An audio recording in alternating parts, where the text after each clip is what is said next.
का हुआ बिटिया? अम्मा यही है, अच्छू ना हुआ, अम्मा यही है। Order order. अगली सुनवाई अगले हफ्ते 25 नवंबर की दोपहर 1 बजे को होगी।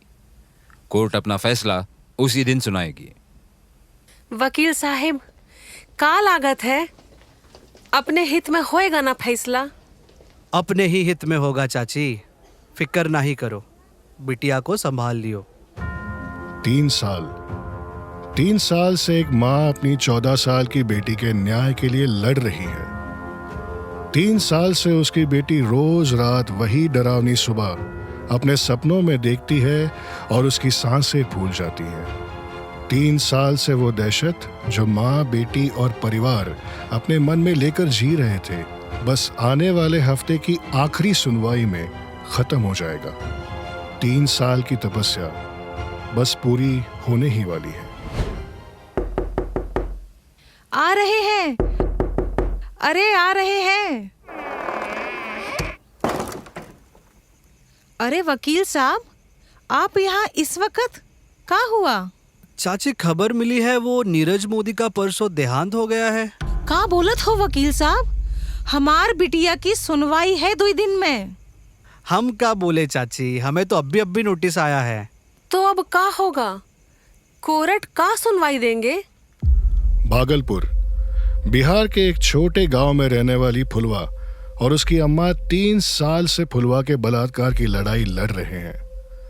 तब 12 साल की फुलवा सुबह सुबह गन्ने के खेत में जब गई थी, तब उसे नहीं पता था कि उसका स्कूल टीचर नीरज मोदी उसका वहां इंतजार कर रहा है। मौका देखते ही नीरज ने उसके तन और मन में ऐसा घाव भर दिया कि उसकी खुद से लड़ाई कभी खत्म ही नहीं हो पाई। कोर्ट अपना फैसला सुनाती है कि क्योंकि नीरज मोदी, जिनके खिलाफ फुलवा रानी के बलात्कार का आरोप है, उनका देहांत डेथ सर्टिफिकेट के मुताबिक 21 नवंबर सुबह के 6 बजे दिल का दौरा पड़ने से हुआ है, इसलिए ये केस खारिज कर दिया जाता है। ये का बोल रहे हैं जज साहब? अरे चाची, शांत हो जाओ। ऐसे कैसे शांत हो जाए? आप काहे कछु नहीं बोलत हैं? जज साहब, हमार बिटिया का क्या होगा? योर ऑनर, माफ करिएगा, चुप हो जाओ चाची। The court is dismissed.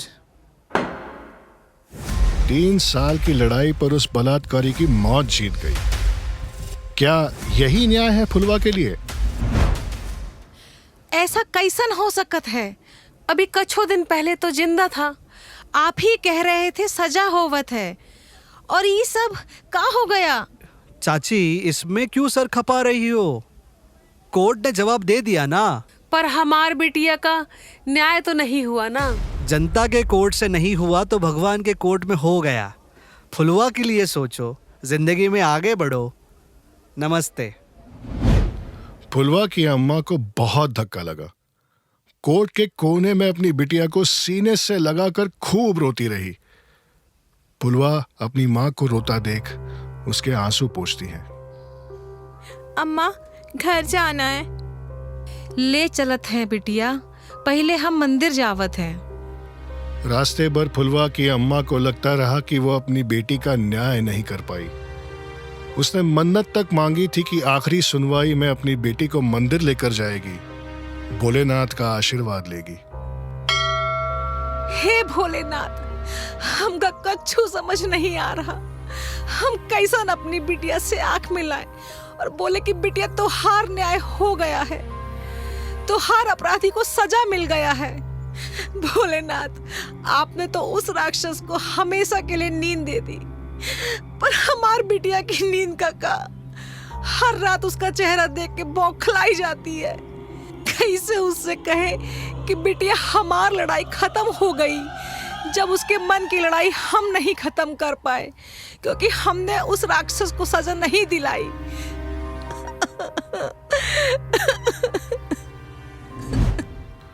फुलवा की अम्मा फूट फूट कर भोलेनाथ के सामने रो रही है। फुलवा मंदिर के कोने में बैठकर सामने अपने स्कूल की लड़की गौरी को देखती है। दोनों की नजरें एक दूसरे से मिलती हैं। गौरी एक पल के लिए उसे देखकर मुस्कुराती है पर गौरी की अम्मा उसे देख लेती है और खींचकर वहां से ले जाती है। फुलवा को वो अकेलापन महसूस होता है। वहीं पर मंदिर के पंडित फुलवा को मंदिर की चौखट पर देख के गुस्सा हो जाते हैं। ऐ लड़के, कितनी बार बोलत है मंदिर के अंदर नहीं आना, चल बाहर निकल। फुलवा की अम्मा पंडित की बात सुन लेती है और तुरंत अपनी बेटी को बचाने पहुंच जाती है। पंडित जी, बच्ची भोलेनाथ के दर्शन करने आई है, काहे उस पर बरस रहे हैं? बरसे ना है तो तोहार आरती करें। कितने बार बोलत हैं छोटी जात मंदिर के अंदर नहीं आ सकते, और ये तो है भी कलंकित। तुम छोटी जात वालों का तो साम धाम दंड भेद यही तो करना है। मंदिर को अपने इन्हीं घिनौने किया कर्मों से अशुद्ध कर दो बस। निकलो यहाँ से, निकलो। नमः शिवाय, ओम नमः शिवाय, नमः शिवाय। भोलेनाथ हमका माफ करना, हम आपके पवित्र स्थल में ये लोगों को रोक नहीं पाए। ओम नमः शिवाय, ओम नमः शिवाय। मंत्र बोलते बोलते पंडित फुलवा और उसकी अम्मा को बाहर निकलने का इशारा करता है। इस अपमान में रोते रोते दोनों मंदिर से बाहर निकलते हैं और घर की तरफ बढ़ते हैं। जब दोनों घर पहुंचते हैं तो फुलवा की अम्मा तुरंत अपने सर से पल्ला डाल के आगे बढ़ती है और एक बूढ़ी औरत के पैर छूती है, जो उसकी सास है। नमस्ते अम्मा। आ गई दोनों माँ बेटी, हमार मुंह और काला करवा के। हैं? सुनवाई थी ना आज, क्या फैसला हुआ? वो अम्मा, वो अपराधी मर गया है। कोर्ट ने हमार केस खारिज कर दिया है। चलो जान छूटी, हमार बेटवा का दिमाग खपा गई दोनों। इस बच्चल ने तो हमार कहीं मुंह दिखाने लायक नहीं रखा। तो काहे हमारे बेटवा के छाती पर मूंग दल रही है? मर काहे नहीं जाती करमजली? अम्मा, का बोलत हो? तोहार पोती है, तोहार खून। खून ही तो चूस रहत हमार। बिटवा पैदा की होती तो ये दिन देखन नहीं पड़ता। आप खड़े खड़े बस सुन रहे हैं, कछु ना बोलना इन्हें। हमका कछु नहीं बोलना, हमका अब बस शांति चाहिए अपना घर में। बहुत हुआ कोर्ट कचेरी। अम्मा, आप ही थी जो फुलवा के पैदा होने पर अपना हाथ से लड्डू बनाई और बांटी थी पूरे गांव भर में।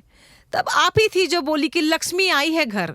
हमका का पता था कि भगवान हमार बिटवा के घर लक्ष्मी नहीं अब सगुनी भेज दिए हैं। पता नहीं का जन्म के पाप मिल गवा। दिख नहीं रही तो हर पति की हालत। दिन रात गांव वालों से अपमान झेल रहा है, और का उखाड़ लिया ये बात कोर्ट खींच के। सुनवाई से पहले ही अचानक मर गया। जिंदा होता तो जेल जाना पड़ता, फिर का होता? उसका जिंदगी तो जेल में बीतता, पर तोहार बिटिया उसमें कोई बदलाव आता नहीं ना। बात तो आप सही कह रही हैं अम्मा। इस सुनवाई से सिर्फ उस राक्षस को सजा मिलती, उसको जेल होती, हमार बिटिया का न्याय होता। फुलवा, तुम जाओ अंदर और रोटी बनाओ, हम आवत हैं। ई बेशरम को देखो, इसको लागत है हम इसकी कलंकिनी बिटिया के हाथ का रोटी खाएंगे। हाँ। अरे अम्मा, अब बस भी करो तुम भी। फुलवा की दादी की बात जरूर कड़वी थी, लेकिन उस बात से फुलवा की अम्मा को कुछ खटका। अच्छा खासा हट्टा कट्टा 39 साल का गवर्नमेंट स्कूल टीचर जो बेल पर छूट भी गया था, अचानक से दिल का दौरा कैसे पड़ गया, वो भी ठीक सुनवाई के 4 दिन पहले। और कैसे गांव वालों ने उन्हें ये खबर नहीं दी, जबकि नीरज मोदी के गांव और फुलवा की अम्मा के गांव में बस 50 किलोमीटर की दूरी ही है। फिर कैसे फुलवा की अम्मा को पता नहीं चला? सवालों को मन ही मन घुमाने से बेहतर है हम ही जाके उस नीरज मोदी के गांव में पूछताछ कर लेते हैं।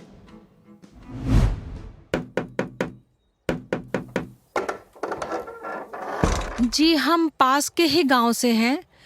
हमार नाम मालती है। ये जो स्कूल टीचर थे नीरज मोदी, इनके देहांत के बारे में कुछ बताएंगे का? का नीरजवा का देहांत हो गया? ए जी, सुनते हैं, पड़ोस के राजा राम भाई साहब के बिटवा नीरजवा मर गया। का?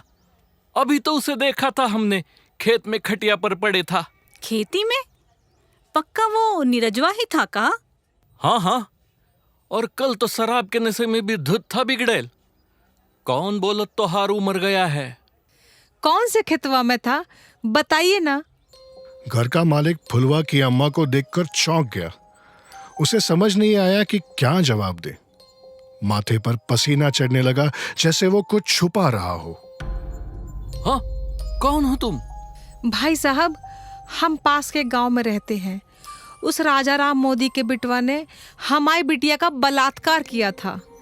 3 साल कोर्ट कचहरी में लड़ रहे थे न्याय के लिए। अचानक से खबर मिलती है वो मर गया। हमका कच्छू समझ नहीं आ रहा। भाई साहब, आपको कच्छू पता है का? हाँ हाँ, हम कुछ नहीं जानत है। कहाँ कहाँ से आ जाते हैं। ऐ छोटी जात के लोगों से हम मुंह भी नहीं लागत है। बंद करो दरवाजा।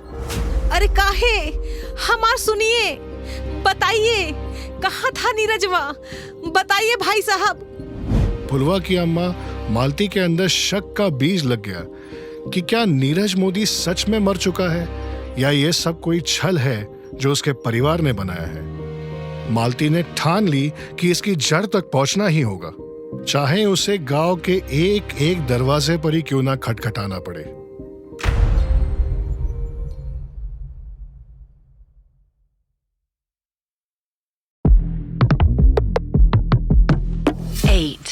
फुलवा की अम्मा मालती को अपनी बेटी के लिए न्याय चाहिए था।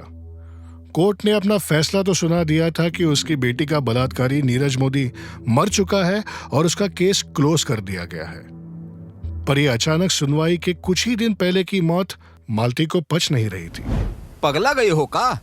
3 साल से हमारा पॉकेट खाली कर दिए हो कोर्ट कचहरी में, और अब बोलत हो कि ऊ मरा हुआ आदमी जिंदा है?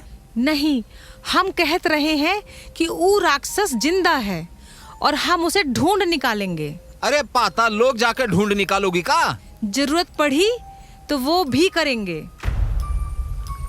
मालती ने फैसला तो जरूर कर लिया था कि वो सच्चाई का पता लगा कर रहेगी, पर शुरुआत कहां से करनी है वो उसे नहीं पता था। पिछली बार नीरज मोदी के एक पड़ोसी से जब पूछताछ की थी तब उसके मुंह पर दरवाजा बंद कर दिया गया था। अब उसे संभाल कर कदम उठाने होंगे, इसलिए सबसे पहले उसने सहारा लिया अपनी बचपन की सहेली निर्मला का, जो उसी नीरज मोदी के गांव में रहती है। क्या करोगी जान के मालती? अब वो जिंदा है कि मर गया, तुहार बिटिया से तो दूर है ना। निर्मला, वो जिंदा है, इसीलिए हमार बिटिया की जिंदगी का बुरा सपना बन के जी रहा है। कुछ तो पता होगा तुम्हें कि आखिर हो का रहा है यहाँ। हमका कछु नहीं पता, लेकिन तुहार मदद करेंगे हम। निर्मला अपनी दोस्ती का फर्ज निभाने के लिए मालती के साथ गांव वालों से पूछताछ में लग जाती है। हैरानी की सबसे ज्यादा बात यही मिलती है कि गांव वालों में से किसी को नहीं पता कि नीरज मोदी मर चुका है।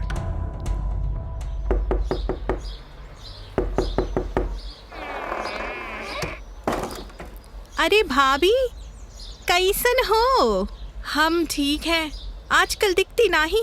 हाँ, बिटवा का परीक्षा चल रहा था ना, तो हार कछु बात करनी थी। अंदर आ जाएं। हाँ हाँ, ये बहन जी को कहीं देखे हैं? हमार बचपन की सहेली हैं भाभी, पास ही के गांव की हैं, आती जाती रहती हैं यहाँ। अच्छा बैठो, हम चाय बनाते हैं। नहीं नहीं भाभी, जल्दी में है थोड़ा, कुछ पूछना था आपसे। हाँ पूछो ना। ये जो मास्टर जी थे ना नीरजवा, राजा राम मोदी के बिटवा, उसका देहांत कैसे अचानक से हो गया? कुछ पता है क्या आपको? क्या बोलत हो, मर गया वो नीरजवा? हमका तो कोनो खबर नहीं है निर्मला।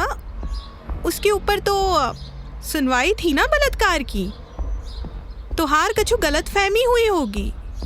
पता नहीं, हमका कहीं से पता चला। निर्मला, तुम भी यहीं हो और हम भी यहीं हैं। अगर नीरजवा मर चुका होता तो उसका बापू अपना सर काहे नहीं मुंडवाए? इकलौता बिटवा है राजा राम भैया का। हमारे हिंदू धर्म के लिए तो करते हैं ना। हमारे चाचा ससुर भी इसी गांव में रहते थे, उनके देहांत पर तो भोजन लगवाए थे गांव के लिए। तुमने कहीं से गलत सुना होगा। ये सवाल चौंकाने वाला तो था ही।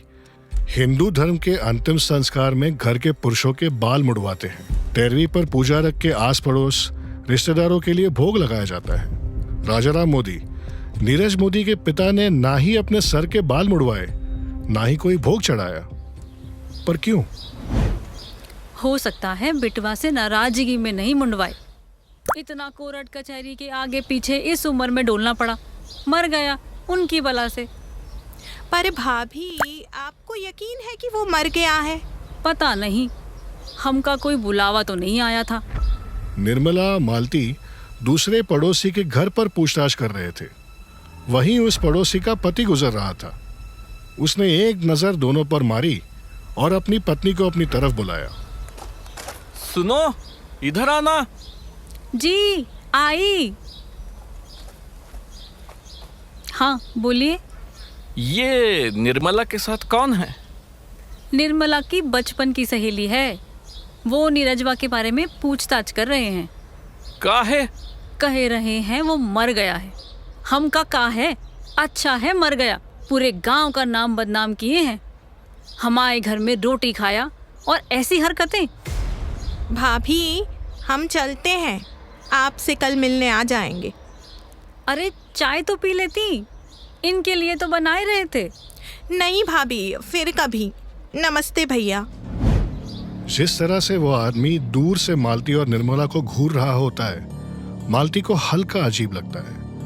पर निर्मला ध्यान नहीं देती और आगे बढ़ने के लिए कहती है। जहां सवाल खड़े हो रहे थे, वहीं जवाब भी सवालों को घुमा रहे थे।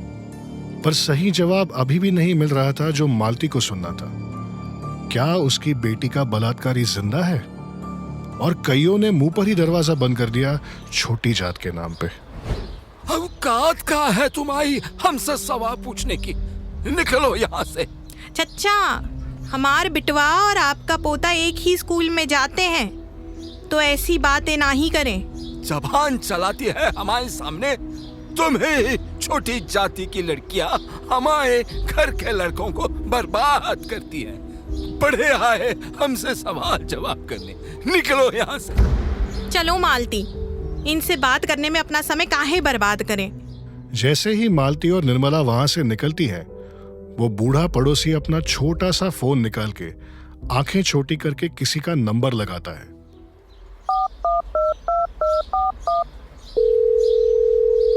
ए बिटवा, घर जल्दी आ जाओ, कुछ जरूरी काम आया है।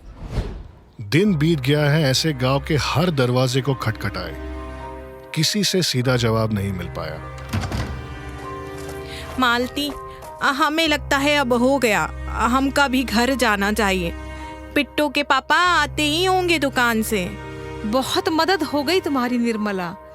जवाब तो नहीं मिला, पर शायद रास्ता जरूर मिल गया है। दोनों अपने अपने रास्ते चलने लगते हैं। मालती निराश होकर 10 कदम आगे बढ़ती है। एक साइकिल वाला मास्क लगाकर मालती को क्रॉस करते हुए निकलता है।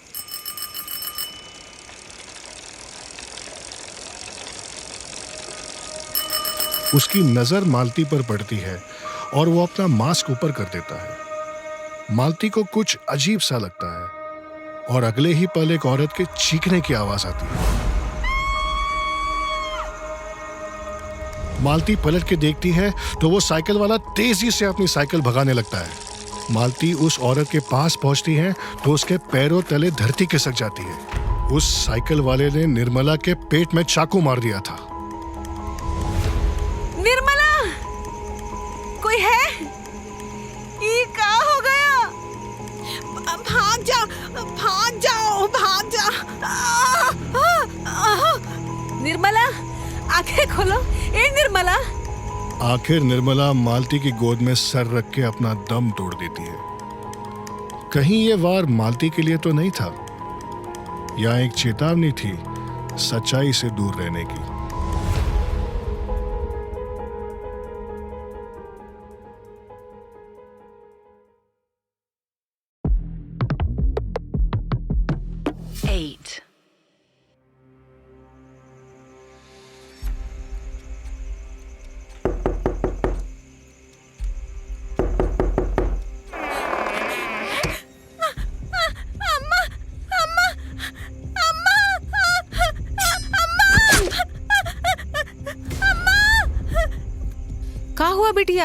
का हुआ?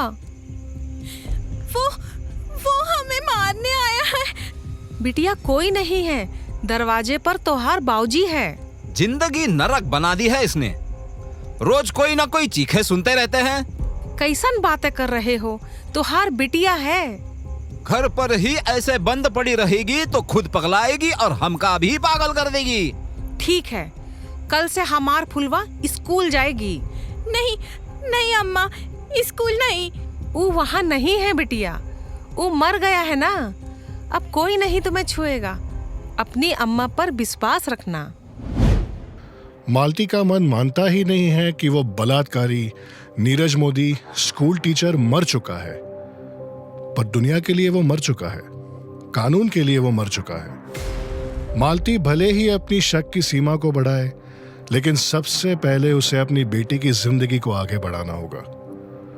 बलात्कार की वो काली सुबह के बाद फुलवा स्कूल वापस गई थी, लेकिन उस स्कूल टीचर के दहशती चेहरे ने उसे ऐसा दौरा दिया कि फिर कभी स्कूल की तरफ मुड़कर नहीं देख पाई। आज 3 साल बाद फुलवा फिर से कोशिश करती है। स्कूल में जाना उसके लिए एक अग्नि परीक्षा से कम नहीं था। मालती अपनी बेटी का साथ देते हुए उसके साथ स्कूल में जाती है और प्रिंसिपल से उसके लिए अनुरोध करती है कि उसे भर्ती कर दिया जाए। देखो फुलवा की अम्मा, हमें फुलवा को रखने में कोई दिक्कत नहीं है, लेकिन फिर से इसे मिर्गी हो गया तो बाकी बच्चे डर जाते हैं। नहीं साहब, ऐसा कच्छू नहीं होगा। अब जब वो शैतान है ही नहीं तो हमार बिटिया को काहे किसी का डर है ना फुलवा? ठीक है। स्कूल की फीस फुलवा के बाऊजी दे देंगे। जाओ फुलवा, वही 6ठी कक्षा में जाके बैठ जाओ। फुलवा डर डर के अपने कदम क्लास में बैठने के लिए बढ़ाती है। क्लास में सब उससे 3-4 साल छोटे हैं। सब बच्चे उसे अजीब नजर से देख रहे हैं। फुलवा मुड़कर अपनी माँ की तरफ देखती है तो उसे एक उम्मीद दिखती है और फुलवा सबसे पीछे की डेस्क पर जाके अकेले बैठ जाती है। मालती को अपनी बेटी को ऐसे में देखकर एक राहत मिलती है कि उसकी बेटी की जिंदगी शायद फिर से शुरू हो सकती है। पर इस रास्ते में भी कई कांटे थे फुलवा के लिए। स्कूल में कुछ ऐसे बच्चे थे जो फुलवा के बारे में जानते थे, कुछ थे जिनकी आंखों में फुलवा के लिए हमदर्दी थी, और कुछ ऐसे थे जो फुलवा को बुरी नजर से देखने लग गए थे।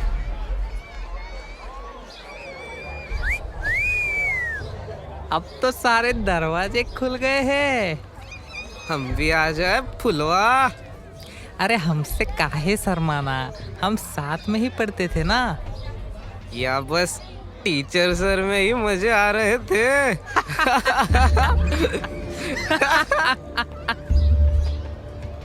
2 दिन फुलवा लड़कों से ऐसे ही अपमान सहती गई। उसका साथ देने कोई खड़ा नहीं होता था। अपने आप को कस के पकड़ के, सर झुका के और हिम्मत जुटा के उनके बगल से निकल जाती थी। 2 दिन बाद फुलवा अपनी माँ के सामने खूब रोई।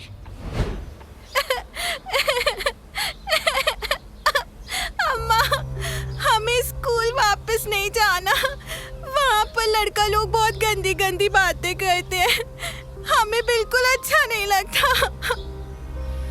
बिटिया, हम जानत हैं तुम पर का बीत रही है, लेकिन तुमको आगे बढ़ना है जिंदगी में।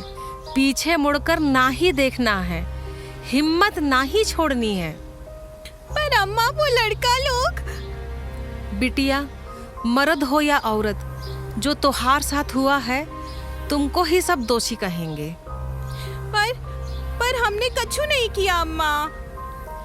हम जानत हैं बिटिया, तुमको ऐसी सजा मिली है जिंदगी की जिसमें तोहार कोनो गलती नहीं है। दुनिया समाज चाहे कुछ भी बकती रहे, तुम्हें उनकी नहीं अपने दिल की सुननी है, अपनी इज्जत की सुननी है। बस पढ़ाई में मन लगा बिटिया, और बाकी सब भूल जा। मालती की हिम्मत देने से फुलवा में थोड़ी जान आई, लेकिन उसे पता है कि अगले दिन उसे फिर उन्हीं कांटों से पार जाना है। क्या कोई भी उसका साथ नहीं दे सकता है? आज भी आ गई, आज देखन मिलेगा का।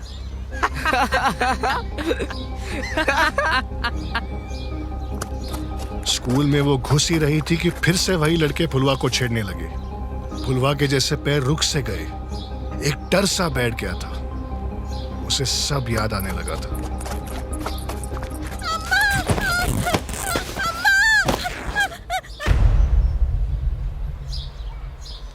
लेकिन फिर अचानक किसी ने उसका हाथ थामा।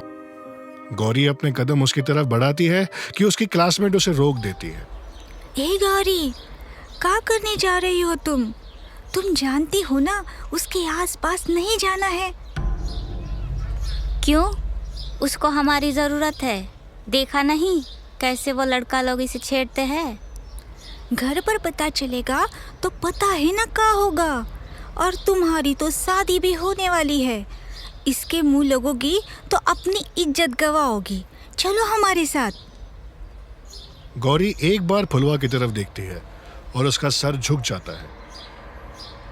अच्छा, एक आखिरी बार बात कर लेते हैं। लेकिन इस बार फुलवा डरती नहीं और सीधा आगे बढ़कर निकल जाती है। दिन बीते और फुलवा अब रोज स्कूल जाने लगती है। क्लास में किसी से कुछ बोलती नहीं, लेकिन कोने में डेस्क पर अपना अलग बैठ के पढ़ने की कोशिश करती है। फुलवा बिटिया स्कूल गई का? जी अभी 5 दिन से तो जा ही रही है। हम कोशिश कर रहे हैं फुलवा की फीस का इंतजाम करने के लिए। ना ही होगा तो हम अपने सोने की नथनी बेच देंगे। हाँ हाँ, किसी दिन ये घर ही बेच देना तुम फुलवा के लिए। हमार बिटिया के लिए हम कच्छू भी कर देंगे। पाताल लोक में खुदाई भी बाकी है। तुम फिर से शुरू हो गई? अरे वो मर गया है, मरे हुए को का सजा दोगी? निर्मला का मौत पर उसका पति अभी तक हम पर थूकता है। हमार मन कहता है वो शैतान जिंदा है, उसी ने निर्मला को मारा है। अब ना ही कोई मुंह खोलेगा ना कोई साथ देगा। कहां से लाओगी सबूत? भगवान खुद सच्चाई हमार सामने लेकर आएगा।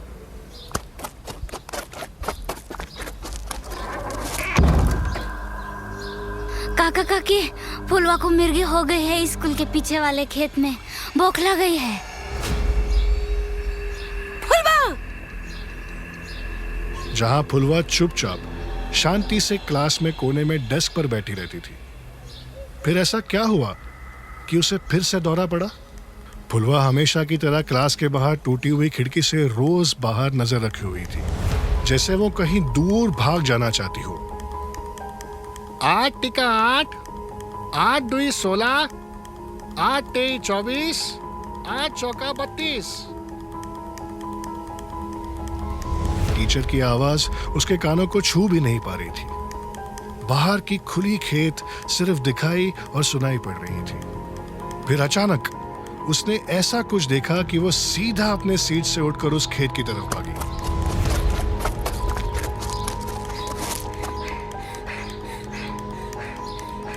फुलवा स्कूल के पीछे खेत की तरफ भागती है और अचानक से रुक जाती है, जैसे उसकी जिंदगी रुक गई हो। सामने उसे उसका काल दिखाई दे जाता है, नीरज मोदी, जो खेत में आगे चले जा रहा था। ये देखकर फुलवा को फिर से दौरा पड़ता है। कहाँ है हमार फुलवा? फुलवा जमीन पर पड़ी हुई बुरी तरह कांप रही है। मालती उसके मुंह पर पानी के छींटे मारती है और उसे होश में लाने की कोशिश करती है।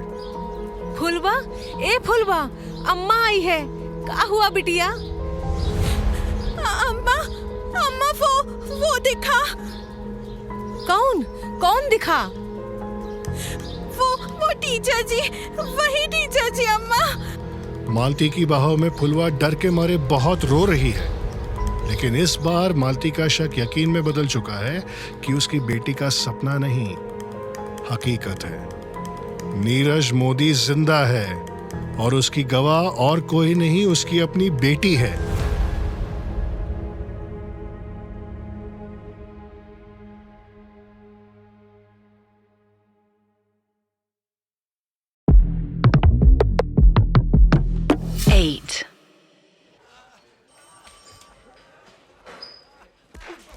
इंस्पेक्टर साहब कहाँ मिलेंगे? अभी नहीं मिलेंगे, वो कोने में नीचे बैठ जाओ। अरे किसको कोने में बैठा रहे हो हवलदार मिश्रा जी? सलाम साहब। आप इंस्पेक्टर हैं? जी चाची, बोलिए। ए, नए वाले इंस्पेक्टर साहब आए हैं, सलाम ठोको।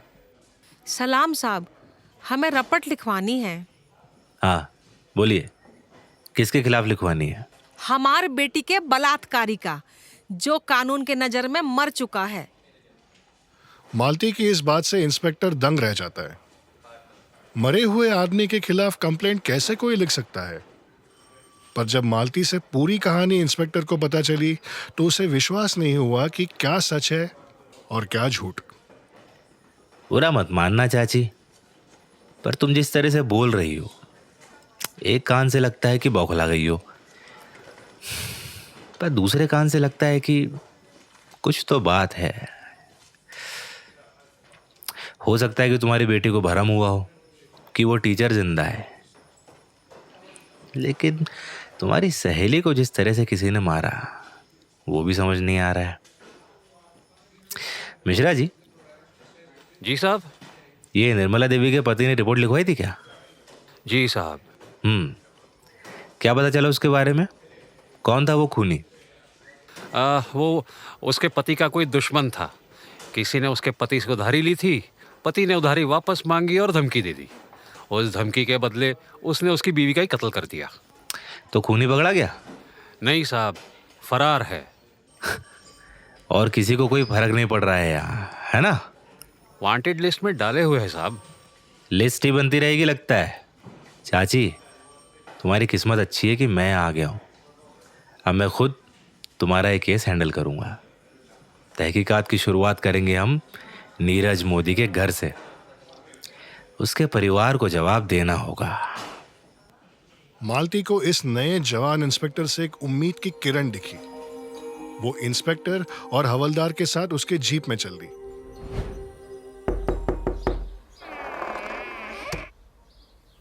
पुलिस यहाँ का है?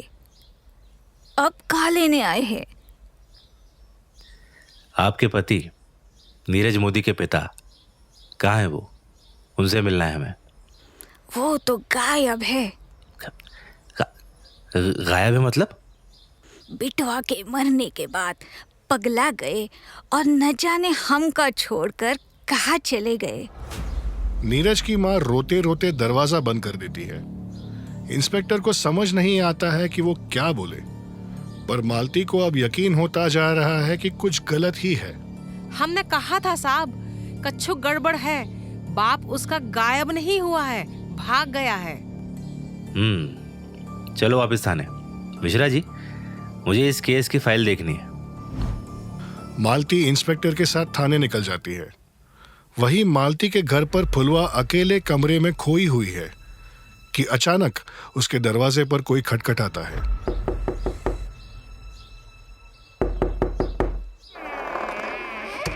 आप कौन है? एक अनजान बूढ़ा आदमी मुस्कुराते हुए उसके सामने खड़ा है। फुलवा को याद ही नहीं है कि इस आदमी को कहाँ देखा है, लेकिन फिर भी जाना पहचाना सा लग रहा है। बिटिया, हम गोविंद हैं, यहीं पास के गांव से आए हैं। तुम उस सरकारी स्कूल में जाती थी ना? बापूजी खेत गए हैं और अम्मा बाहर गई हैं। कोई बात नहीं, हम तुमसे ही मिलने आए हैं। हम किसी से नहीं मिलते। फुलवा उस अनजान आदमी के मुंह पर दरवाजा बंद ही कर रही होती है कि उसने कुछ ऐसी बात कह दी होती है कि फुलवा अपने आप को रोक नहीं पाती और दरवाजा वापस खोल देती है। हम नीरज मोदी के खिलाफ बोलने आए हैं। तुम्हारे लिए बहुत खराब लगा हमें फुलवा। हमें 2 मिनट बात करना है तुमसे। फुलवा उस अनजान आदमी को देखते ही रह जाती है, जिसके चेहरे पर एक अजीब सी मुस्कुराहट है। वहां दूसरी तरफ फुलवा की अम्मा मालती इंस्पेक्टर के साथ थाने पहुंचती है। इंस्पेक्टर, क्योंकि नया नया पोस्ट हुआ है, उसे अपने काम को पूरी लगन के साथ करना है। इंस्पेक्टर हवलदार से इस केस की फाइल मांगता है। हवलदार पहले तो हिचकिचाता है।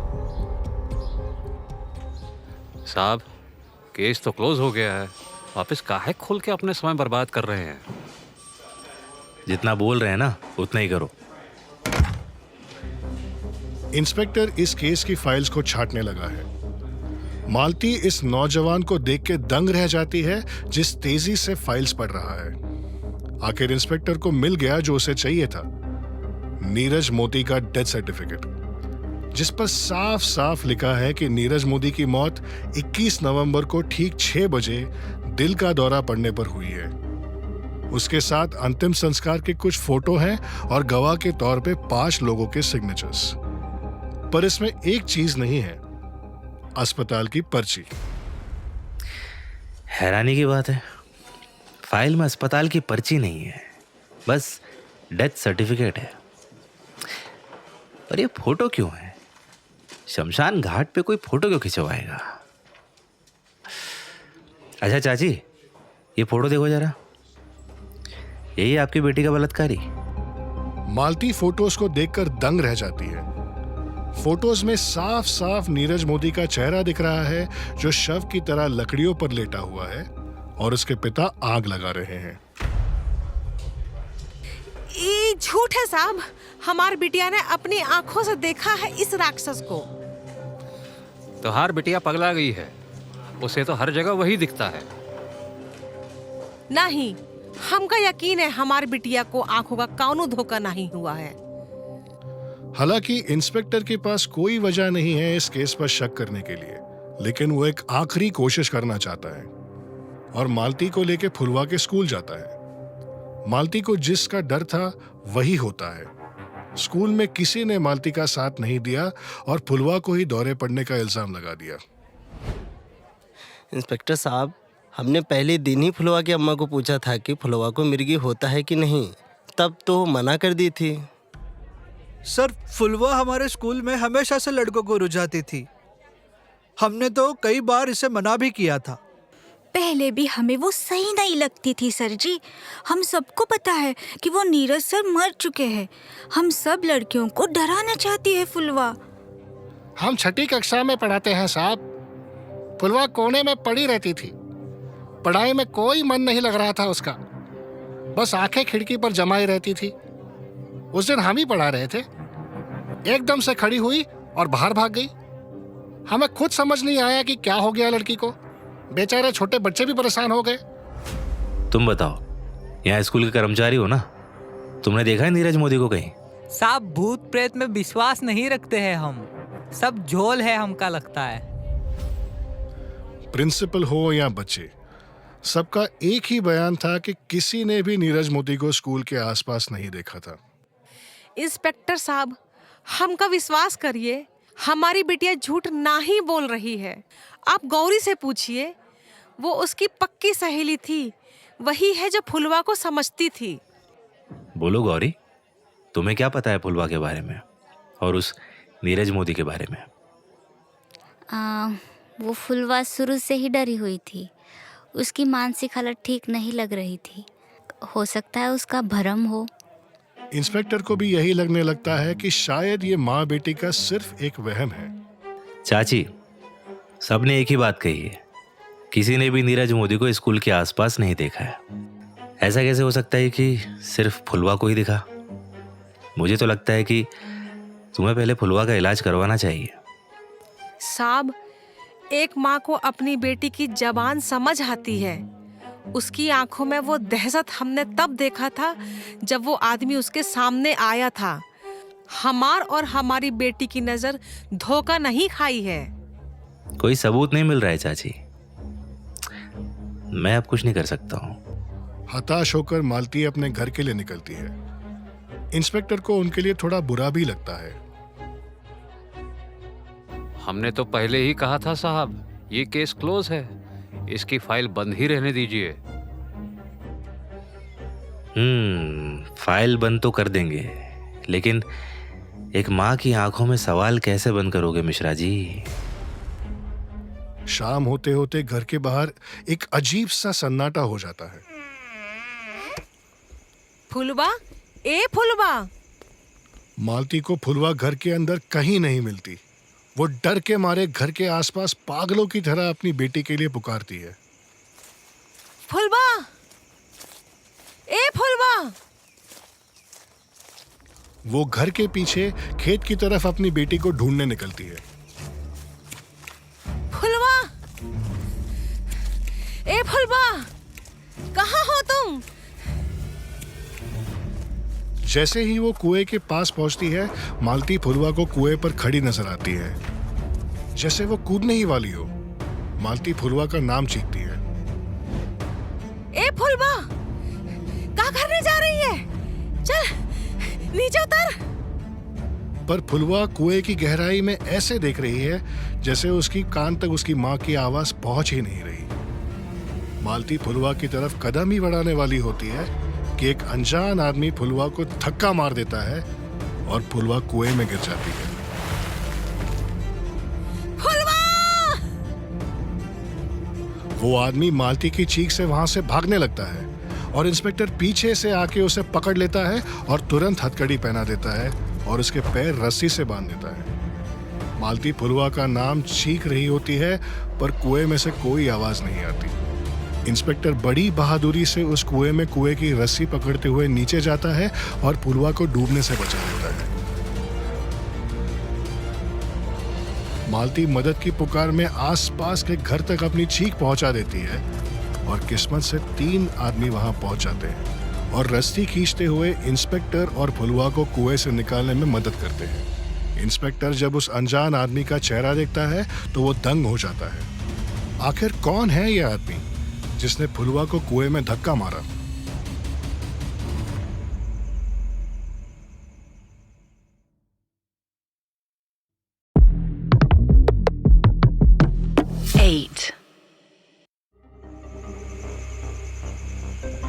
फुलवा, ए फुलवा, आंखें खोल बिटिया। फुलवा अपनी आंखें नहीं खोल रही है, वो पूरी तरह भीग चुकी है। एक आदमी फुलवा के मुंह से पानी निकालने की कोशिश करता है। फुलवा के मुंह से आखिर पानी निकलता है और खांसते हुए उसकी आंखें खुलती हैं।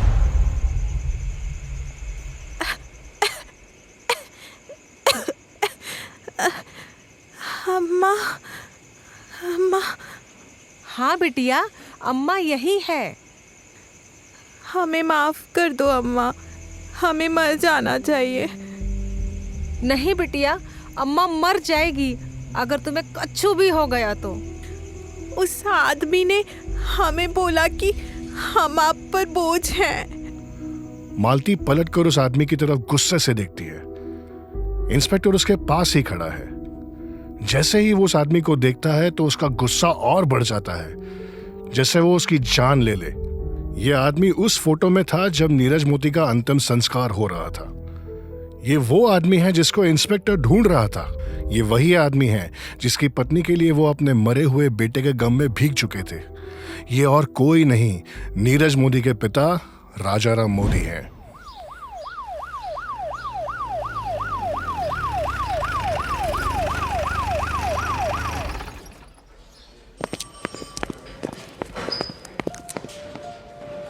इंस्पेक्टर को मालती के ऊपर कुछ मिनट के लिए विश्वास नहीं हुआ था, पर राजाराम मोदी को फुलवा की जान लेते हुए देख अब उनकी शक की सुई भी सीधी होने लग गई है। इंस्पेक्टर को मौका मिल जाता है राजाराम मोदी से पूछताछ करने के लिए। तो बताइए मोदी साहब, कहाँ थे आप इतने दिन? फुलवा को क्यों मारना चाहते थे? क्या मिलेगा उसे मार के? राजाराम चुप बैठा हुआ है, एक शब्द नहीं बोलता। सवालों का पहाड़ चढ़ता जाता है लेकिन उसके मुंह से एक आवाज नहीं निकलती। फुलवा को तुमने कुएं में क्यों ढकेला? क्या छुपा रहे हो तुम? हाँ, क्या तुम्हारा बेटा जिंदा है? ये सुन के राजाराम की आंखों में आंसू आ जाते हैं और वो फूट फूट कर रोने लगता है और रोते रोते वो जमीन पर लेट जाता है। इंस्पेक्टर को समझ नहीं आता कि ये नौटंकी है या एक बाप का दर्द। साहब, हम कह रहे हैं ये राजाराम बस सदमे में है। आप फालतू उन छोटी जात वालों के मसले का बखेड़ा बना रहे हैं। अच्छा, लगता है तुम इन्हें जानते हो। तो बताओ कौन है ये लोग? हम का जानत, ये मालती की बिटिया फुलवा शुरू से ही तेज है।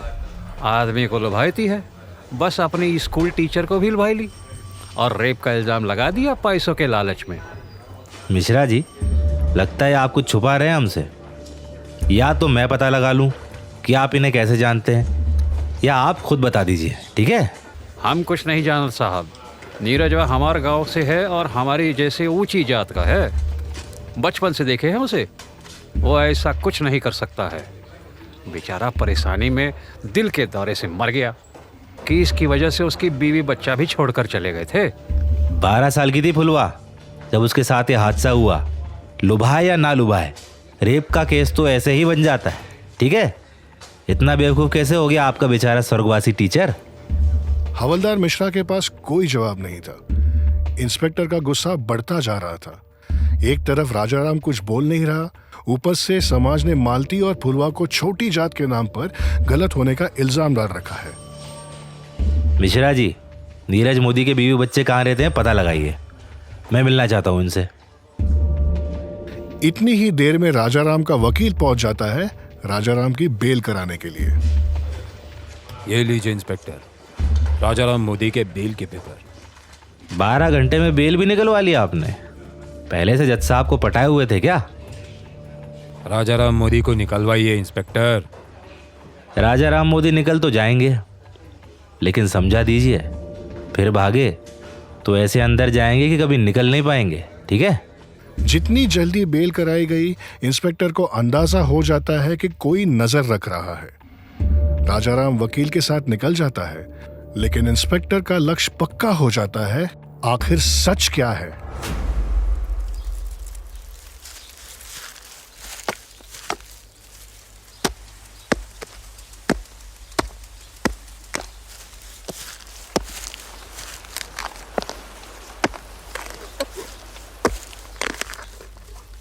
फुलवा के बाबूजी पास के गन्ने के खेत में कटाई का काम करते हैं।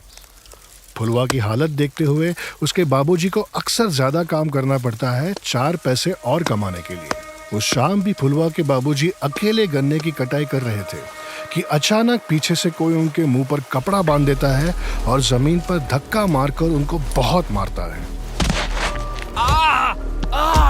काहे मार रहे हो हमें? अरे छोड़ दो हमें!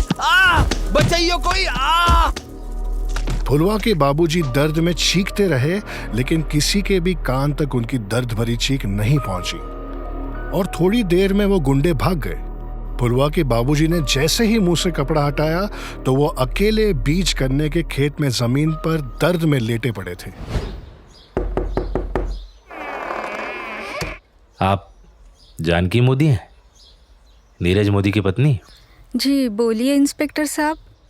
अपने पति के गांव से काफी दूर रहती हैं आप? हमार मायका है यहाँ। अच्छा, आपके पिताजी हैं घर पे? नहीं, वो हमार अम्मा के साथ खेत गए हैं। अच्छा, मुझे आपके पति के बारे में कुछ पूछताछ करनी है।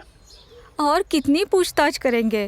पहले भी पुलिस 1000 बार आ चुकी है, हमार कोई रिश्ता नहीं है उनके साथ। आप तो ऐसे बोल रही हैं जैसे वो जिंदा है। कहना क्या चाहते हैं आप? आप जानती है ना कि आपके पति नहीं रहे? हमें नहीं पता होगा हमार पति मरा है या जिंदा है। बुरा मत मानिएगा, लेकिन आपके सिंदूर को देख के तो लगता है कि आपको तो जिंदे ही लग रहे हैं। हम पता नहीं, हमारे लिए तो पहले से मर चुके थे। हम आपके सामने हाथ जोड़ते हैं, हमार और हमार बिटवा का उनसे कोनो नाता नहीं है, हमको बख्श दीजिए। ठीक है, मैं चलता हूँ। इंस्पेक्टर के लिए यह बहुत बड़ा सबूत था कि नीरज मोदी की बीवी आज भी सुहागन की तरह रहती है। क्या जानकी मोदी को यह पता नहीं कि वो मर चुका है? या ऐसा भी हो सकता है कि नीरज मोदी के जिंदा होने की खबर जानकी को है?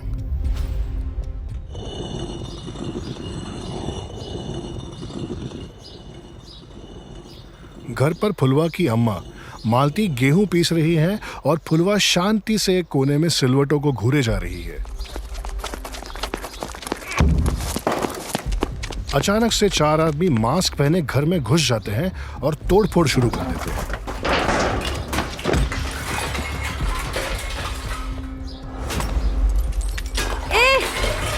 कौन हो तुम? हाथ मत लगाना। अम्मा, हमार बिटिया को छूना नहीं, दूर हो जाओ। वो 4 गुंडे तोड़फोड़ में घर की रसोई में आग लगा के भाग जाते हैं। मालती आग को बुझाने की कोशिश करती है, पर आग फैलने लगती है। फुलवा डर जाती है और चीख चीख कर रोने लगती है। क्या हो गया? हमार घर में आग लगा दी। फुलवा के बाबूजी और अम्मा आग बुझाने में जान डाल दे रहे थे, लेकिन आग की पकड़ इतनी तेज हो गई कि आग को बुझाना नामुमकिन हो गया। मालती की आंखों के सामने उसका घर खत्म हो गया।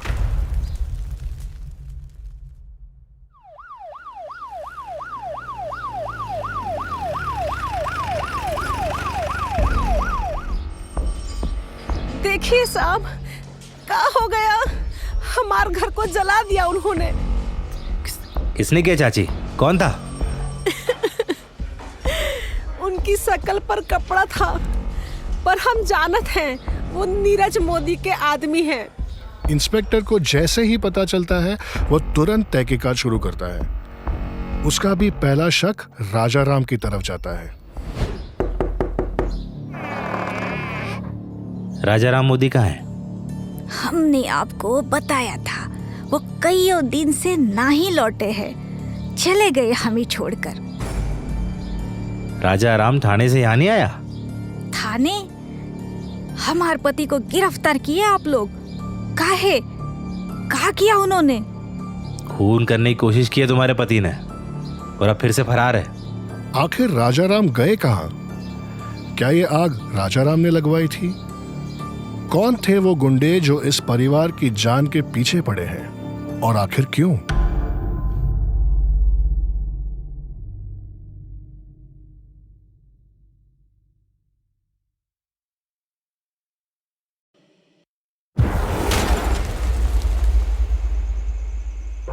फुलवा, उसकी अम्मा और बाबूजी अपने जल के राख हुए घर की हालत देखकर टूट चुके थे।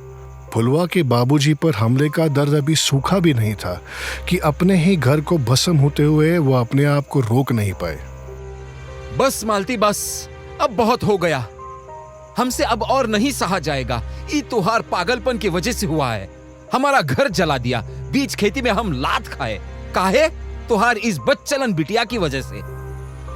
इससे अच्छा ये कुएं में डूब के मर जाती। ये क्या बोलत रहे हैं जी? तोहार खून है ई फुलवा। ना चाहिए हमका, अब कछु ना चाहिए। न तुम ना तोहार बिटिया, हमार रास्ते अलग। फुलवा के बाबूजी ने अलग हो जाने की बात जैसे कही, मालती का भविष्य उसके घर जैसा राख होता दिखने लग गया। वो जानती तो थी कि फुलवा के बाबूजी उनसे खुश नहीं थे। उनके ऊपर पैसों का बहुत दबाव था, पर उम्मीद नहीं थी कि अपनी बीवी और बच्ची का साथ छोड़कर चले जाएंगे। पर मालती ने फुलवा के लिए अभी हार नहीं मानी। फुलवा को लेकर वो थाने पहुंचती है। साहब, हम क्या करें, कहाँ जाएं? फुलवा के बाबूजी हमको छोड़कर चले गए। फुलवा हमार सदमे में है। न्याय की लड़ाई में ये क्या हो गया साहब? हमारा घर राख हो गया। चाची, मैं आपका दुख समझ सकता हूँ, लेकिन मैं कुछ कर नहीं सकता। ये राजा राम फिर से फरार हो गया है। हम उसे जल्द से जल्द पकड़ने की कोशिश में लगे हुए हैं। चाची, थोड़ा सब्र रखिए। राजा राम या नीरज मिल भी गए तो हमार घर ना ही बना पाएंगे ना। चाची, मैं अब इससे ज्यादा आपकी मदद कर नहीं सकता। सॉरी। इंस्पेक्टर को मालती और फुलवा की हालत देखकर बुरा लगता है। उन्हें थाने से निराश निकलता हुआ देखकर इंस्पेक्टर को ऐसा लग रहा था जैसे उनके दिल पर किसी ने पत्थर मार दिया हो। मिश्रा जी, हाँ, अपनी नौकरी भी कैसी है ना? एक तरफ इन्हीं के समाज सेवा करने के लिए वर्दी पहनते हैं और इन्हीं को पनाह नहीं दे पाते हैं। कोई आश्रम जैसा नहीं है क्या इस गांव में? कहाँ साहब, जिले में तो फिर भी मिल जाए, वो भी मुश्किल से। ऐसे छोटे गांव में ऐसी सुविधा मिलना नामुमकिन है। तो फिर तो हमें जल्द से जल्द ये केस सॉल्व करना पड़ेगा मिश्रा जी। कुछ तो जुर्माना मिले इन्हें भी उन अपराधियों से। कौन सा तुरंत मिलता है साहब? अभी तो फिलहाल आप राजा राम मोदी के खिलाफ तुरंत वारंट निकलवाइए, इसमें देरी नहीं हो सकती है। खोज में लगा हुआ है। वारंट निकाल के सबसे पहले इंस्पेक्टर ने राजाराम मोदी के घर की तलाशी ली। राजाराम की पत्नी हड़बड़ा रही थी, रोए जा रही थी जैसे कुछ छुपा रही हो। या तो आप सच सच बता दीजिए, वरना हमें शांति से छानबीन करने दीजिए। हमारे घर में ना ही घुस सकत है। हम अकेली औरत है तो कुछ भी जबरदस्ती करेंगे आप। जबरदस्ती? आप ही के लिए लेडी पुलिस बुलवाई है, वारंट भी है। रास्ते से हट जाइए, वरना इन्हें आपको हटाना पड़ेगा। इंस्पेक्टर और उसकी टीम एक एक कमरा छानने लगे। सारे बिस्तर तकिए खोल लिए कि शायद एक सबूत मिल जाए। साहब, यहाँ कमरे में तो कुछ नहीं मिला। ये तो खाली है साहब। हमने पहले ही कहा था हमारे घर में कच्चू नहीं है। छत अभी बाकी है, ऊपर चलो।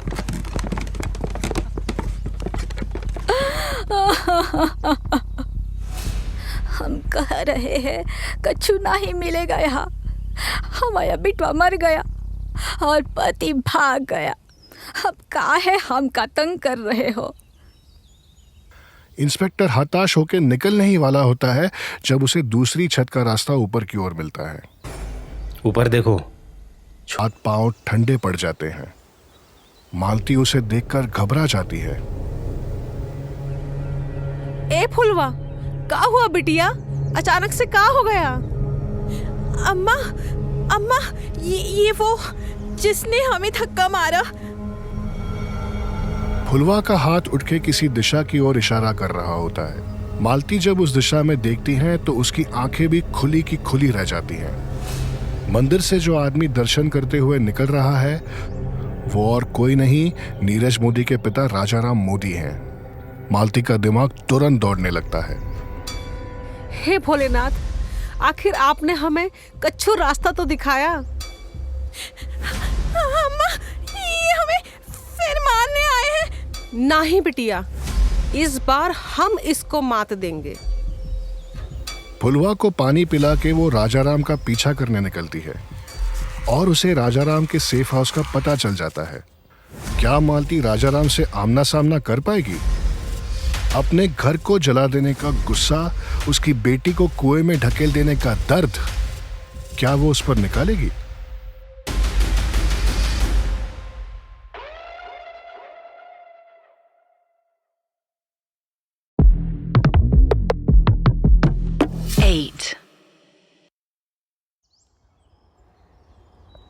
ओम महादेवाय विद्महे रुद्रमूर्ताय धीमहि तन्नः शिवः प्रचोदयात्।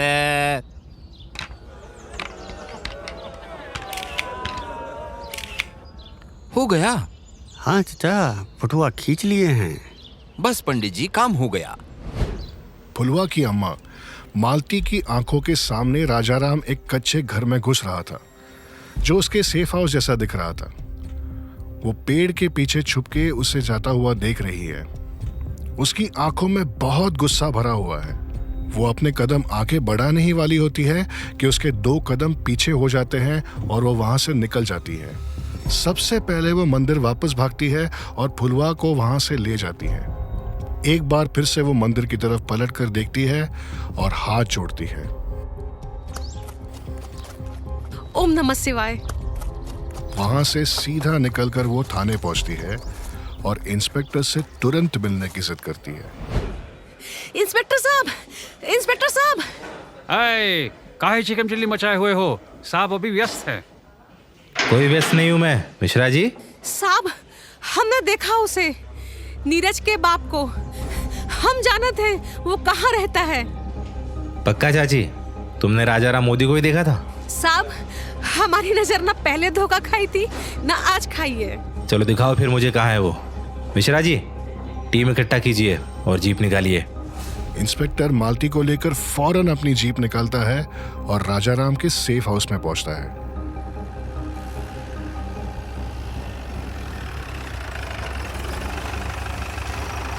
चाची, तुम फुलवा के साथ जीप के अंदर ही बैठी रहोगी।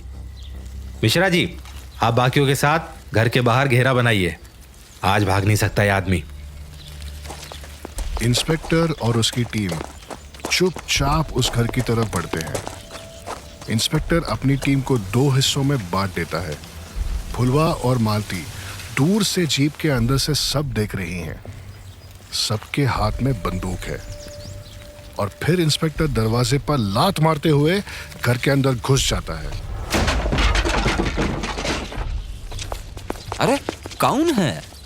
तेरा बाप। चल। इंस्पेक्टर आखिर फिर से राजाराम मोदी को गिरफ्तार करता है। जीप में बैठते समय राजाराम और मालती की नजर मिलती है।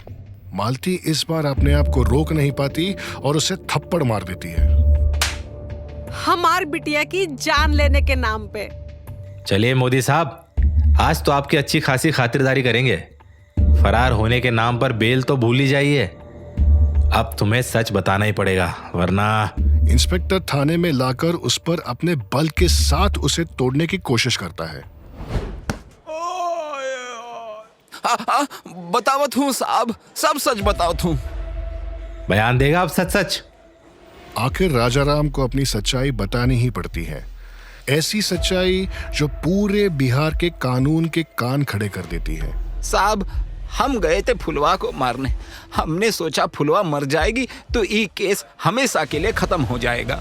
केस तो बंद हो गया था, फिर क्यों पीछे पड़े थे बेचारी के? हम ना ही पड़े थे उसके पीछे। उसकी अम्मा हमारी जान नहीं छोड़ रही थी। उसे शक हो गया था कि हमारे बिटवा जिंदा है। तुमने निर्मला देवी की हत्या की? हमने नहीं साहब, हमारा भांजा है, गांव में ही रहता है। वही तो गया था ये फुलवा की अम्मा को मारने, पर रात के अंधेरे में उससे चूक हो गया। और फुलवा के पिता को क्यों पिटवाया?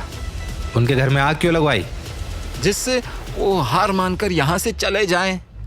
तो क्या ये सच है कि तुम्हारा बेटा यानी नीरज मोदी जिंदा है? साहब वो हम। बोल। हाँ जी साहब। अब पूरी कहानी बता कि कैसे तुमने उसको मरा हुआ साबित किया। हमने उसका नकली मृत्यु प्रमाण पत्र बनवाए थे। क्या करते, हमारे बेटवा को जेल हो जाती, उसका जिंदगी खत्म हो जाता। एक बाप अपने लौते बेटवा को बचाने के चक्कर में ये नाटक रचा था। राजाराम मोदी वो दिन याद करता है जब उसने नीरज मोदी को मरा हुआ साबित करने की कोशिश की थी। आखिर ये प्लान किसका था? जेल जाने से तो बेहतर है हम मर जाते। तो मर जाओ, तो पहले से ही समझना था ना कि नीची जात की लड़की से मुंह ना लगाएं। 3 साल से कोर्ट के चक्कर खा रहे हैं, इस दिन के लिए तो नहीं कि जेल में चला जाए। बाबूजी सही कह रहे हैं अम्मा। कोर्ट में दिखा देते हैं कि हम मर चुके हैं। कुछ दिन के लिए हम बाहर वाली खेती में रह लेंगे और फिर चले जाएंगे हम शहर। हम कल ही तुम्हारा इंतजाम करवाते हैं। ओ नीरज की अम्मा, वो पंडित जी को फुनवा मिलाओ। नीरज, तुम राम को बुलाओ। ओम महादेवाय विद्महे रुद्रमूर्ताय धीमहि तन्नः शिवः प्रचोदयात्। ए पंडित, हम असली में ना मरे हैं जो मंत्र पढ़ने लगे हैं आप, समझे? तुम चुपचाप लेटे रहो, कोई देख लेगा तो और समस्या हो जाएगी।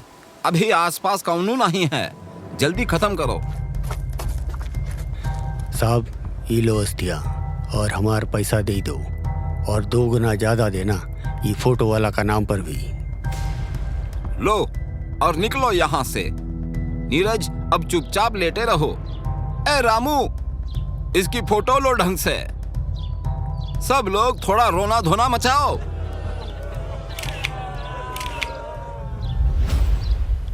भाई साहब, आप डॉक्टर हैं, आप ही अपना हस्ताक्षर करके हमारे बिटवा की जिंदगी नरक में जाने से बचा सकते हैं। राजू, ये कोई खांसी जुकाम का पर्चा नहीं है, हमारे भतीजे के मौत का प्रमाण पत्र है। किसी को पता चला तो हमारी प्रैक्टिस खत्म हो जाएगी। किसी को नहीं पता चलेगा, अपने बेटे की कसम खाते हैं। इस बारे में किसी को पता नहीं चलेगा। सुरक्षा के तौर पे ये हमारी बीवी के सोने के कंगन रख लीजिए चाहे। भाई साहब, ये रहे सारे कागजात। आपके बेटे को दिल का दौरा पड़ा है आज ही? जी, हम फिर हरिद्वार जा रहे थे गंगा में अपने बिटवा की अस्थियों को बहाने, इसीलिए आज ये उनका मृत्यु प्रमाण पत्र बनवाने आ गए।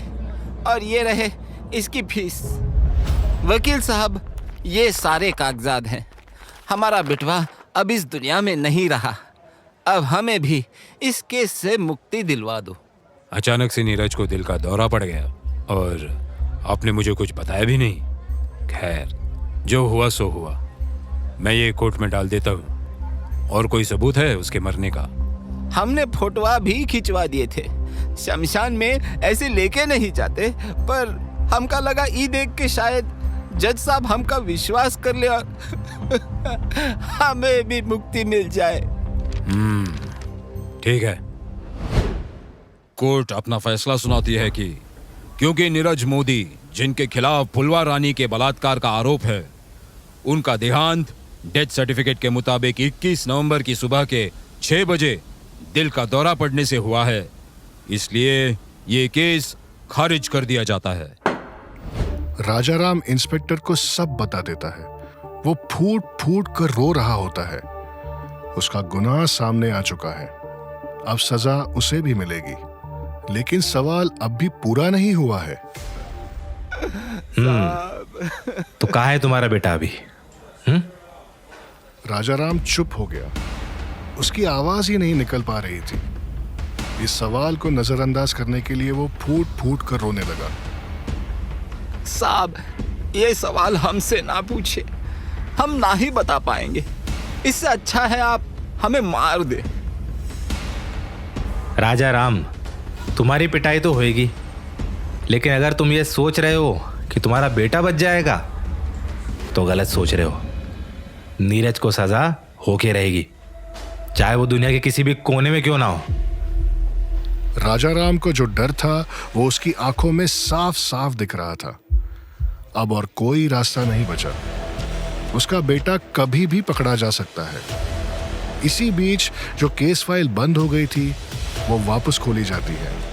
राजाराम के खिलाफ आईपीसी की धारा 307 फुलवा के ऊपर मानहानि का, धारा 468 नकली डेथ सर्टिफिकेट बनाने के लिए, और धारा 191 और 192 में कोर्ट को गुमराह करने के जुर्म में गिरफ्तार किया जाता है। अब अगला कदम है नीरज को पुलिस की गिरफ्त में लेना। पर कहां है आखिर नीरज मोदी?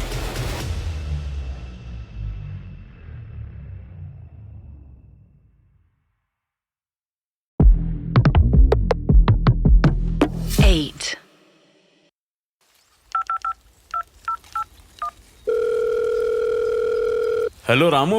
हेलो। अरे हाँ, हम नीरज बोल रहे हैं।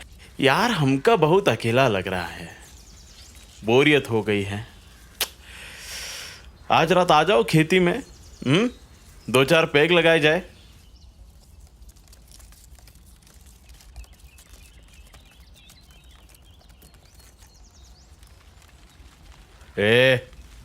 बौखला गए हो का? हाँ, किसी ने हमें देख लिया तो सारा भांडा फूट जाएगा। अब वो तो हमारे स्कूल के पास का है ना।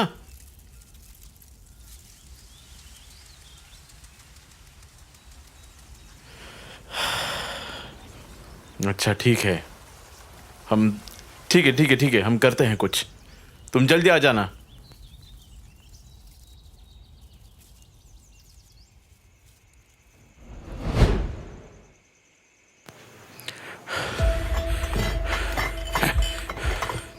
इससे पहले कि कोई हमें देख ले, जल्दी से पहुंच जाते हैं। ये मास्क भी अभी टूटना था। हट। अरे प्रिंसिपल साहब, जल्दी आइए इधर, बच्ची को मिर्गी हो गई। कहीं ये फुलवा तो नहीं? अरे कहीं उसने हमें देख तो नहीं लिया? भाग नीरज, भाग।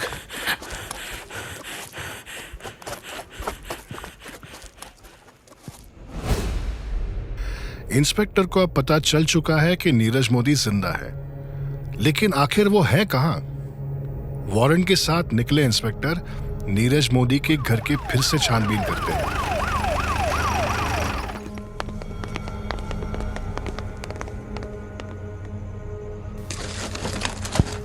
सारे ड्रॉर्स, तकिए, यहाँ तक कि टॉयलेट भी देखो। कोई भी पर्चा मिले, कुछ भी शक की चीज हो, मुझे चाहिए।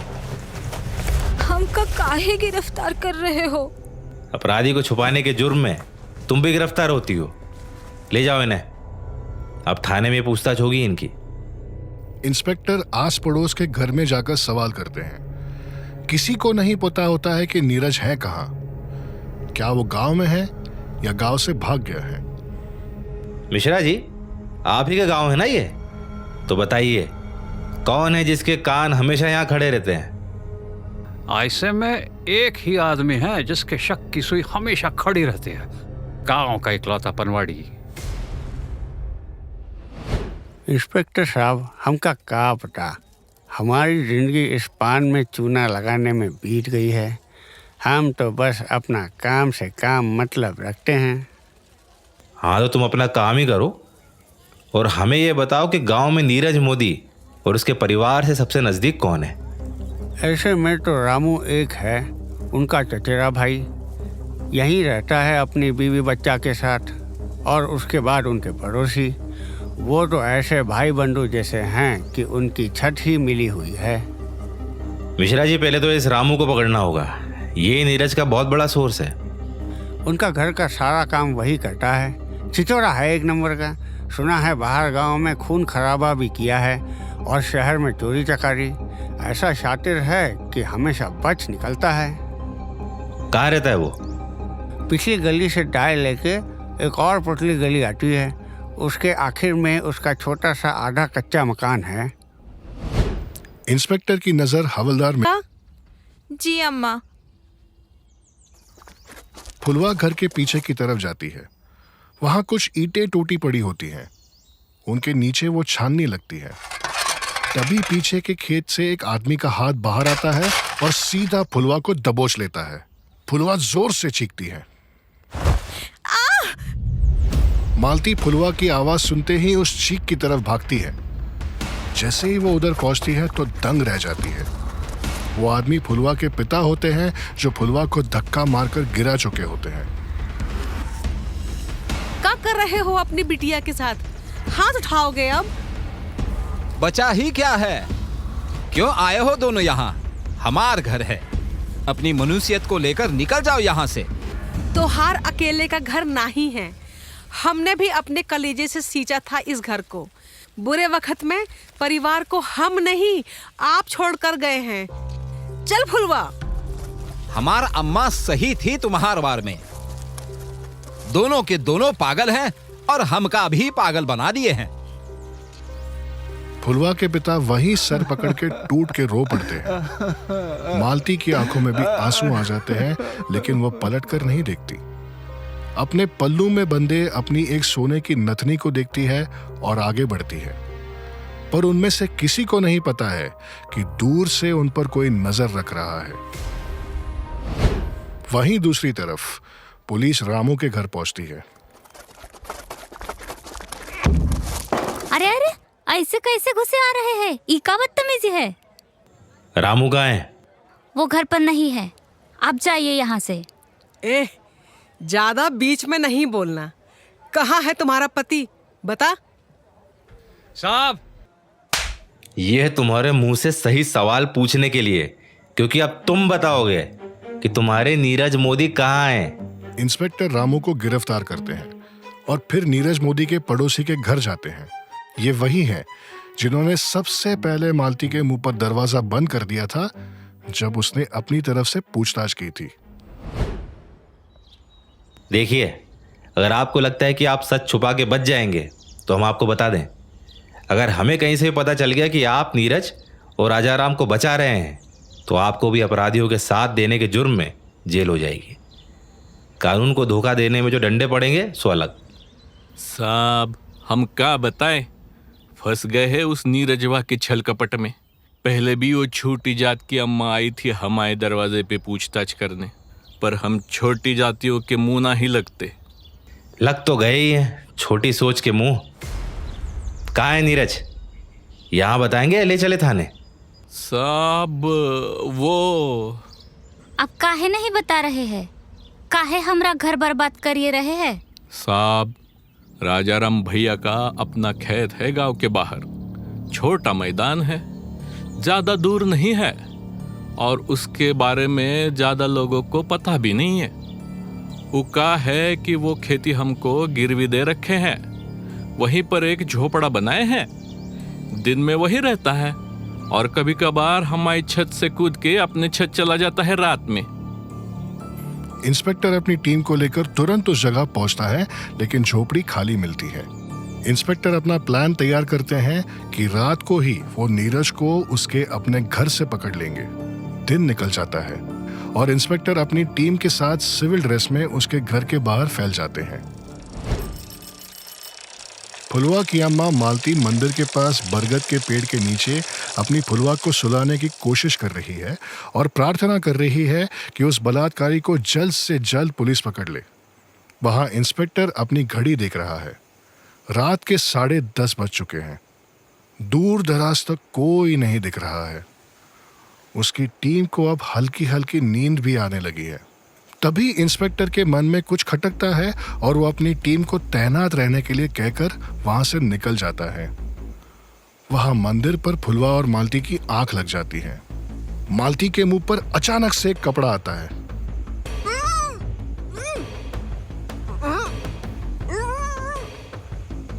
थोड़ी देर में मालती बेहोश हो जाती है। फुलवा की आंख खुलती है और वो अपनी पूरी जोर से चीख पड़ती है। एक आदमी जोर से फुलवा को थप्पड़ मारता है और उसका गला दबाने लगता है। फुलवा दर्द में चीखने की कोशिश करती है, लेकिन उसकी आवाज नहीं निकल पाती है। उसकी आंख पूरी लाल हो जाती है। आंसू रुक नहीं पा रहे। एक पल को लगता है कि वो अपना दम तोड़ देगी। उतने में ही इंस्पेक्टर पीछे से आके उस आदमी को पकड़ लेता है। वो आदमी और कोई नहीं, नीरज मोदी होता है। नीरज वहां से भाग के पीछे गन्ने के खेत में घुस जाता है।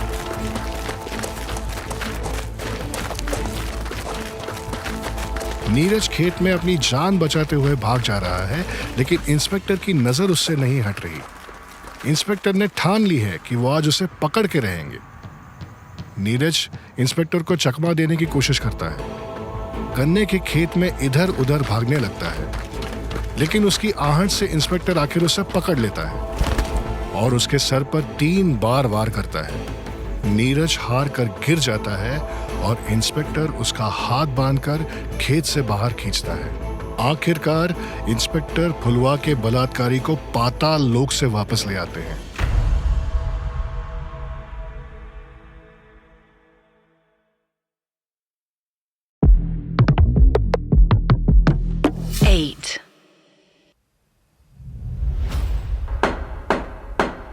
अपराधी नीरज मोदी के खिलाफ फुलवा देवी के बलात्कार और कोर्ट को गुमराह करने का इल्जाम लगा है और उनके पिता राजाराम मोदी के खिलाफ कोर्ट को गुमराह करने के लिए गलत सबूत डालना, गलत सरकारी मृत्यु प्रमाण पत्र बनवाने और मानहानि के जुर्म में इल्जाम लगाया गया है।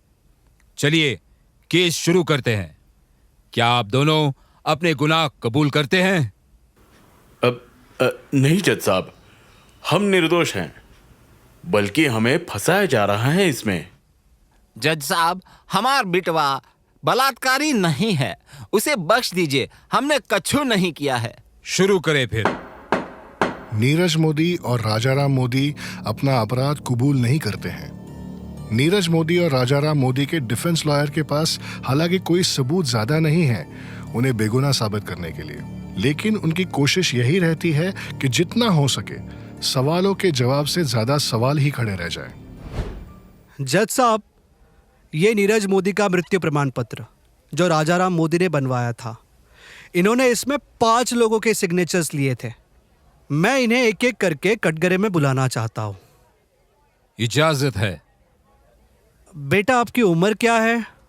जी 16 साल। और आप इस आदमी को कैसे जानते हैं? नीरज सर हमारे सरकारी स्कूल में टीचर थे। तो 4 महीने पहले आपने इनके कागजात पर साइन क्यों किया है? जी हमें नहीं पता ये क्या है। हमें बताया गया था कि इस पर साइन करेंगे तो स्कॉलरशिप मिल जाएगी कॉलेज से। देखा माय लॉर्ड, इन्होंने कैसे कोर्ट को गुमराह करने के लिए इन छोटे और अच्छे घरों के बच्चों के भोलेपन का इस्तेमाल किया है।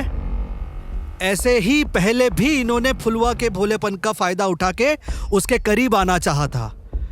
इस तरह के गिरे हुए इंसान है ये। डिफेंस कुछ कहना चाहते हैं? बेटा, आप ये बताओ, आपको पढ़ना आता है? जी सर।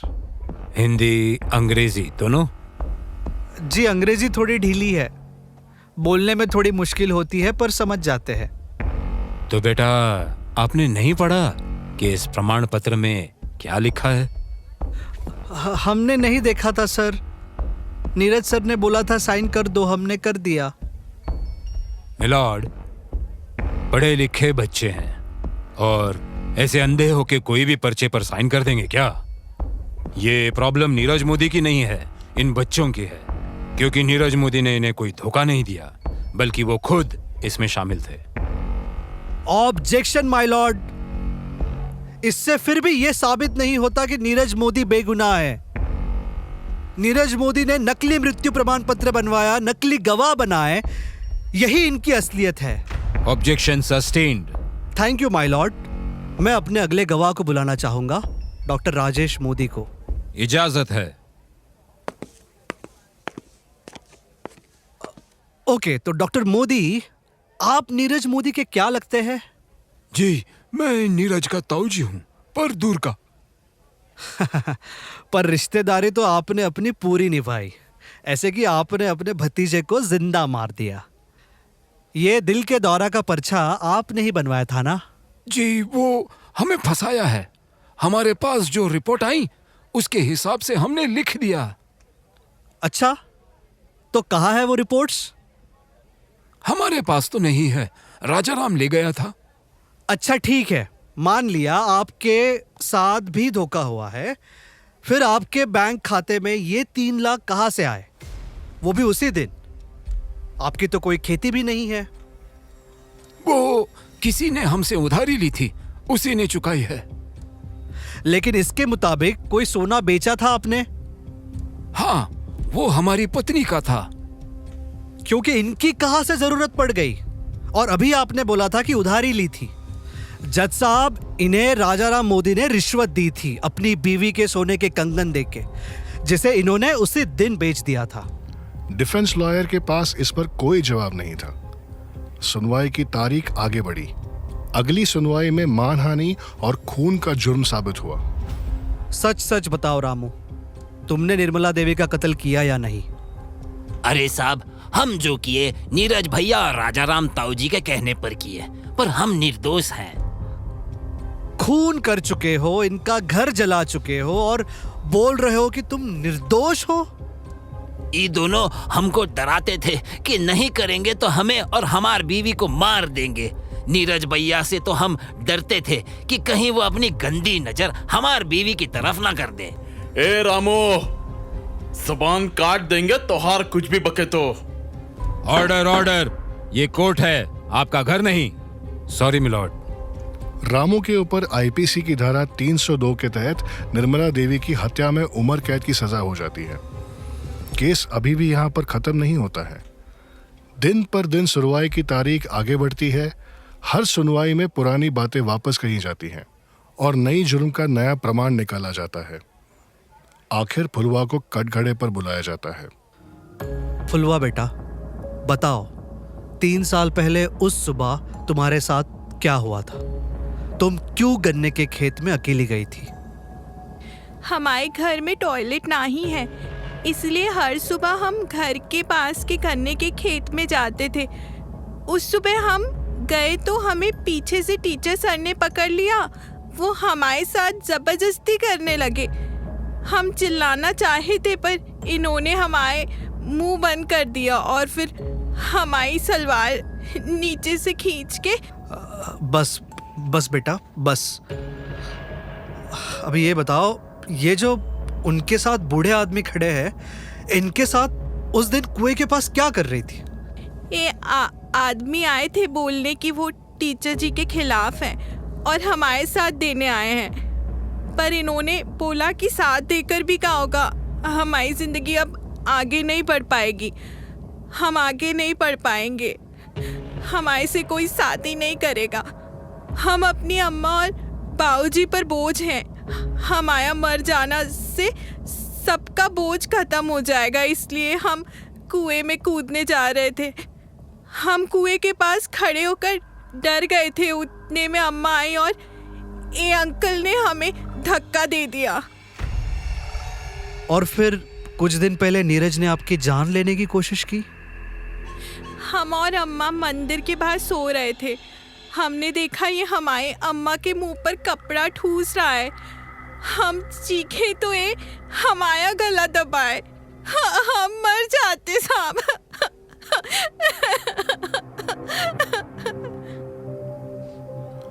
आखिर में फुलवा ने बहादुरी से अपने अपराधियों का सामना किया।